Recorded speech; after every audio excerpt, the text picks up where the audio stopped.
Question number 2 मा A and B entered into joint venture to buy sell and second hand cars भनेर रहेछ. Second hand car बेच्ने गरेर joint venture business गरेका रहेछन्. Profit and losses were to be share 2/3 and 1/3 रहेछ. Profit र loss ए को हिस्सा 2/3 रहेछ, बी को हिस्सा 1/3. On 16th August 2001, A purchased two cars for rupees 48,000 and 72,000 respectively. A ले कार किनेको रहेछ, एउटा 48,000 को, अर्को 72,000 को. He incurred an expenditure rupees 18,000 on repair. Repair मा 18,000 खर्च गरेर रहेछ. On 1st September 2001, he sold one of the car rupees 60,000. 10th September 2001, another car rupees 93,000. दुईटै कार बेचा पनि छ. On 12th September 2001, he purchased another car rupees 90,000, which was sold for 20 September 2001 for rupees 1,20,000 by B, who deposited the money. By B भनेछ त, who deposited the money in his bank account भने आफ्नै bank खातामा deposit गरेर रहेछ. 12th August 2001, B purchased a car 60,000, which he sold 75,000 on 15 August 2001, having incurred expenses of rupees 6,000 on it. The car was returned by the customer 30 August 2001, was allowed 72,000 for it. एउटा car बेचेको फिर्ता आएछ भनेछ. Sales return को कुरा हो, ध्यान दिनु होला. सेल्स रिटर्न भयो भने कि जोइन्ट भेन्चर अकाउन्टमा डेबिट लेख्ने हो कि सेल्सबाटै घटाइदिने हो. As his car was unsold 30 September 2001, take over the agreed valuation of rupees 67,500. यो के भयो भने 12 अगस्त 2001 मा बीले एउटा कार किनेको रहेछ 60,000 मा, त्यसलाई 75,000 मा बेचेर रहेछ.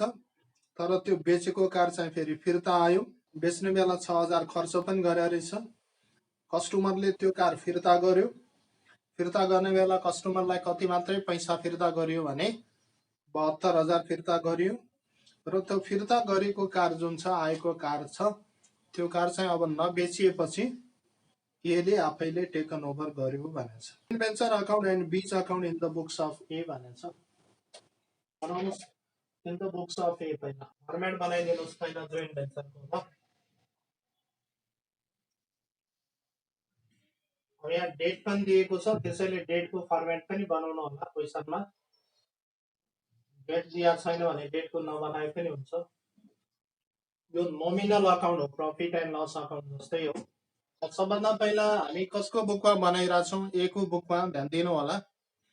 ए को बुकमा बनाइराछौँ भने एले गरेको खर्चहरू र बी, एले गरेको खर्चहरू बाइङ भनेर लेख्नु पर्यो, बीले गरेको खर्चहरू बी नै भनेर डेबिटमा लेख्ने न हो. अब सबभन्दा पहिला त जोइन्ट भेन्चर अकाउन्टमा डेबिट भयो, एले गरेको खर्च हो. एकै बुकमा हामी जर्नल इन्ट्री बनाइराछौँ 1,20,000. अनि यही डेटमा सेम डेटमा भनेर लेख्नुहोस्. यो पनि खर्च पनि यसैले गरेको टु बाइङ भन्नुहोस्. यो एक्सपेन्सेस हो, माथिको चाहिँ पर्चेज हो. माथिको पर्चेज भनेर लेखिदिनु होला. पर्चेज पनि खर्चै हो है. अनि त्यसपछि 12/3/2001 मा 1 सेप्टेम्बर 2001 भन्नु. बेचेको क्रेडिटमा लेख्नुहोस्. सेप्टेम्बर भनेर 9 महिना हैन हो. बाइङ भनेर बेच्यो भने इन्कम भयो. कतिमा बेच्या रहेछ? दुईटै बेचेको भनेको दुईटैलाई जोडेर लेखिदिनुस्. सेल भनेको दुईटै एउटै डेटमा बेच्या हो नि हैन. 1,53,000 हुन्छ. दुईटै बेचेको छ, इन्कममा लेख्नु पर्यो है. अनि अर्को प्याराग्राफमा हेर्नुस्. 2001 मा टु बाइङ भनेर फेरि अर्को कार पर्चेज गर्यो. पर्चेज गरेको कतिमा पर्चेज गर्यो भने 90,000 भनेछ नि. हेर्नुस् है, कन्टिन्यू हेर्दै जानुस्. अनि 20 सेप्टेम्बर 2001 मा यहाँ लेख्नुस्. 20 सेप्टेम्बर 2001 मा बाई बीज अकाउन्ट भन्नुस्. बीले हो नि यो कार बेचे है. बीज account debit to joint venture हुन्छ. कतिमा बेचे रहेछ भने 1,20,000. त्यसपछि 12 अगस्त 2001 भनेर जानुस्। अगस्त भने 8 12 अगस्त 2x1 मा बीले किनेको भने टु बीच अकाउन्ट भन्नु पर्यो नि है। कतिको पर्चेज गरेर रहेछ बीले भने 60,000 को हो कि हैन? 60,000 को पर्चेज गरेर रहेछ र त्यो 60,000 को लागि बीले सेल पनि गरेर रहेछ 75,000 मा भनेको छ नि। यही डेटमा कुन डेटमा सेल गर्यो? 15 अगस्त 2x1 मा सेल कोले गर्यो? बीले सेल गर्यो। बीले सेल गर्यो भने बीज अकाउन्ट भनेर लेख्नु पर्यो। कतिमा सेल गर्यो? 75। किनभने एकको बुकमा हामी जर्नल इन्ट्री बनाइरा हो। बीले सेल गर्यो भने बीकै बुकमा 75,000 भनेर लेख्नु पर्यो। अनि यो सेल गरेको 75,000 को खर्च पनि गराएर रहेछ त बीले 6,000 खर्च गर्यो भने त डेबिटमा लेख्नु पर्यो यही डेटमा टु बीज अकाउन्ट भनेर बीले एक्सपेन्सेस गरेको 6,000। अनि यो भइसकेपछि के भयो भने अब हेर्नुहोस् यस पछाडिको ट्रान्जेक्सनमा कन्फ्युजन भयो होला। अब यो जो 75,000 को बेचा छ नि बीले कस्टमरले फिर्ता गरिदियो के।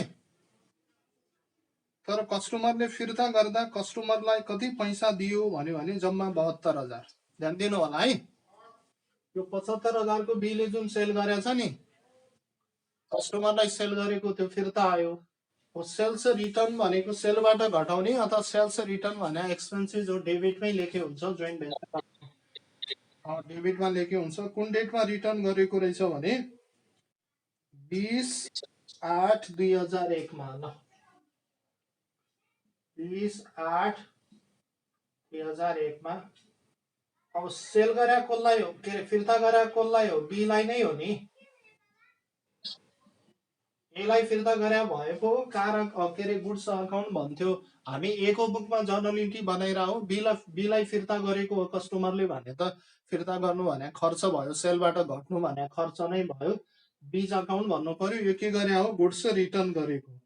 र गुड्स रिटर्न कति गरेको भने अब यसको लागि पैसा दिए कति हो? 72,000 मा।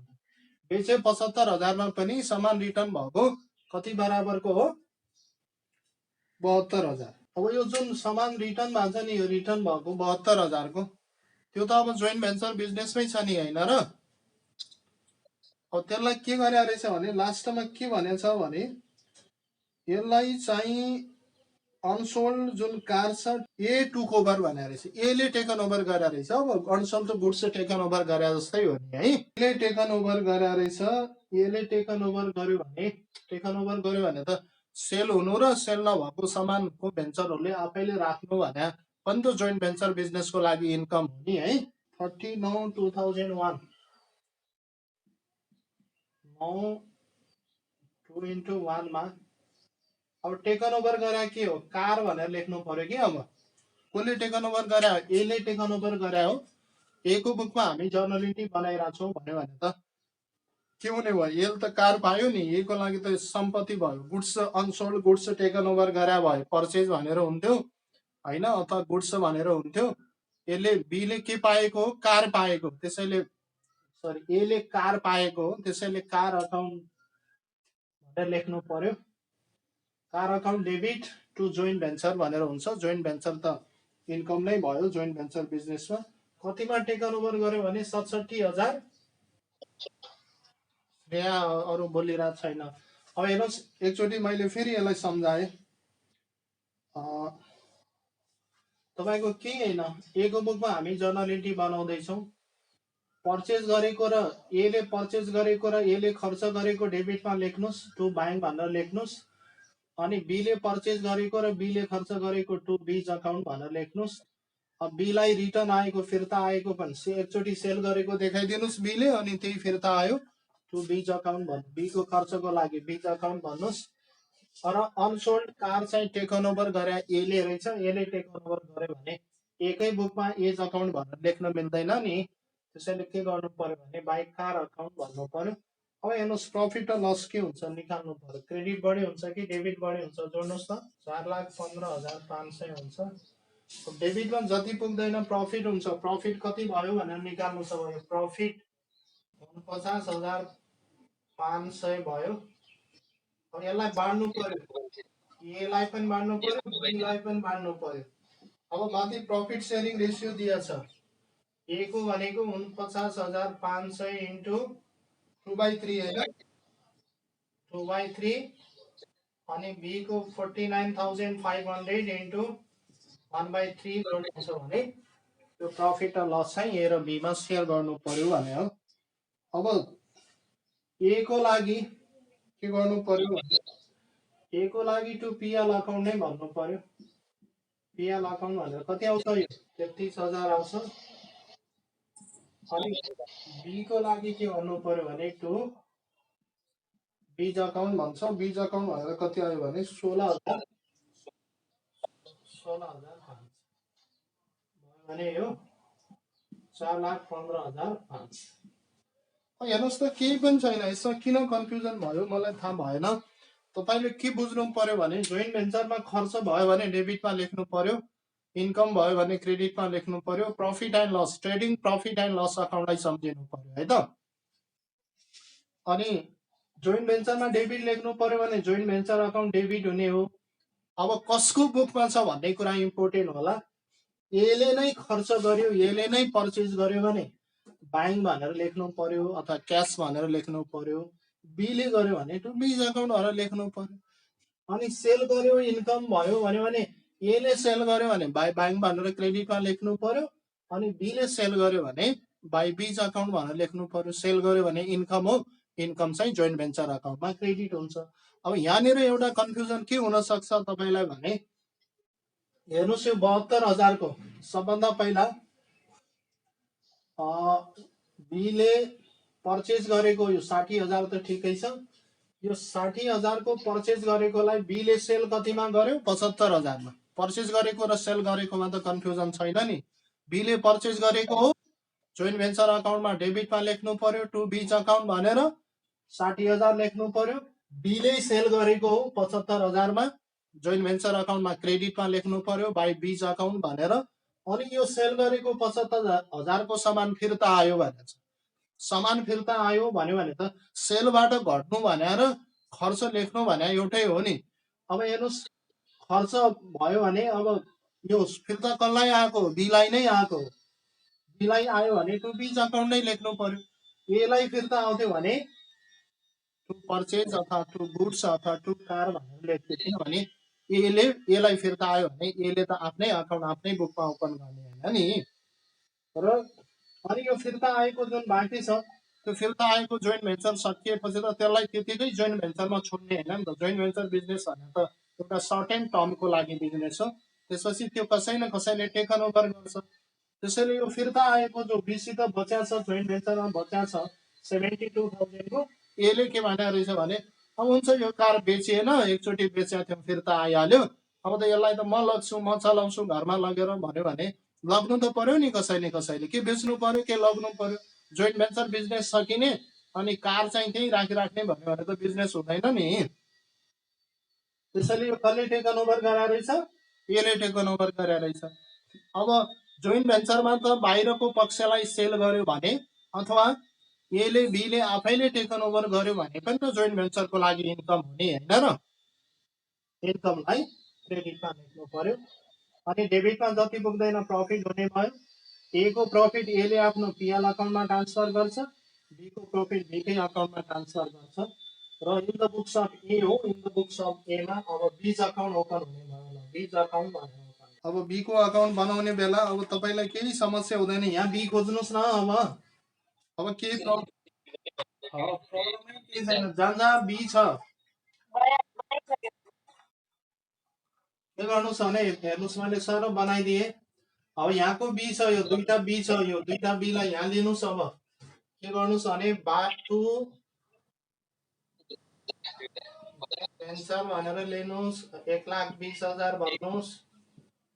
अनि टु के भन्नुहोस् जोइन्ट भेन्चरै भन्नुहोस् कति 75,000 भन्नुहोस्। बी भने यतापट्टि यति नै हो। यतापट्टिको बी हेर्नुहोस्, लेख्ने चाहिँ बाई जोइन्ट भेन्चरै भनेर हो है।